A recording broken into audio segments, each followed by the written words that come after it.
ملت بیضا کی عظمت آپ کی تعلیم میں ملت آپ کو معلوم ہے بندوں کے حقوق کتنے سخت ہیں.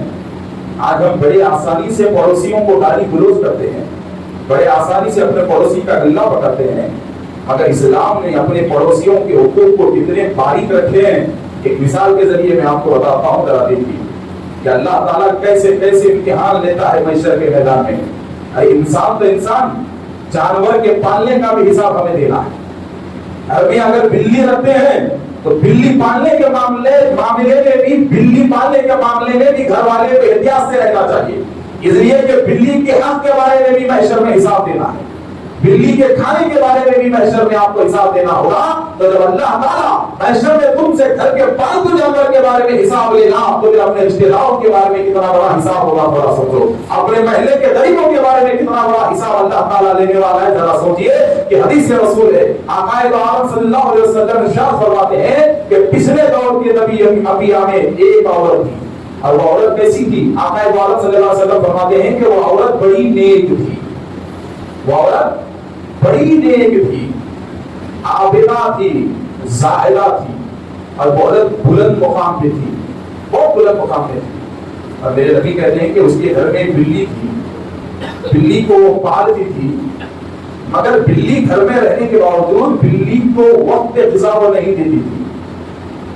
تو بلی کو وقت غذا نہ دینے کی وجہ سے بلی بھوک میں تڑپ کے مر گئی. اس وجہ سے میری بلی بھوک کی وجہ سے بھوک میں تڑپ کر وہ بلی مر گئی. اور پھر میرے نبی نے کہا کہ اسی دور میں ایک اور عورت تھی جو نہ تو عاقدہ تھی, نہ تو نمازی تھی, نہ تو روزے دار تھی, اس کے جیسی بس ایک معمولی عورت تھی. اور وہ عورت ایک دن راستے سے جا رہی تھی تو سڑک پر کتے کو تڑپتے ہوئے دیکھا. سڑک پر ایک کتا تڑپ رہا ہے, اور کتے کو تڑپتے ہوئے دیکھا کہ بھوک اور پیاس سے اس کی زبان باہر نکل چکی ہے, اور وہ بے ہوشی کی حالت میں وہ کتا تڑپ رہا ہے. تو اس عورت کو کتے کے تڑپنے کو دیکھ کے رحم آیا اور خیال آیا کہ ایک گھونٹ پانی یہ کتے کو مل جائے تو ہو سکتا ہے کہ کتے کے جسم میں جان آ جائے. تو اس بیچاری نے پانی کو تلاش کیا. تو رسول اللہ صلی اللہ علیہ وسلم کہتے ہیں کہ ایک بولی اسے نظر آئی. بولی تو ہے, بولی کے اندر پانی تو ہے, مگر پانی نکالنے کے لیے ڈول نہیں ہے. تو اس نے کیا کیا؟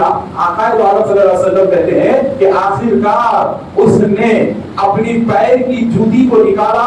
اپنی پیر کی جوتی سے حدیث میں جملہ آتا ہے کہ ہو سکتا ہے اپنے کپڑوں کی چادر سے اس نے جوتی کو کان کے اندر چھوڑا یا کسی رسی سے چھوڑا, مگر جوتی کو اندر چھوڑا. جوتی میں جتنا پانی آ سکتا تھا پانی آیا, باہر نکالا, اور تڑپتے ہوئے کتے کے منہ میں وہ پانی کو ڈال دیا. تو ایک گھونٹ پانی پینے کی وجہ سے مرنے والے کتے کے جسم میں جان آ گئی. تو اب رسول اللہ کہتے ہیں کہ اب یہاں خصم خدا کا فیصلہ دیکھو کیسا ہے کہ وہ نمازی عورت تھی, روزے دار عورت تھی, بڑی عبادت گزار عورت تھی, مگر اس کی گھر کی بلی بھوک کی وجہ سے مر گئی. تو اللہ تعالیٰ نے اس کے سارے نمازوں کو, روزوں کو ختم کر دیا, اور بلی کو تڑپا کر مارنے کی وجہ سے اللہ نے اس نمازی کا مقام جہنم بنا دیا. اور ایک مرتے ہوئے کتے کے منہ میں پانی ڈالنے کی وجہ سے ایک معمولی عورت کو اللہ نے جنتی بنا دیا.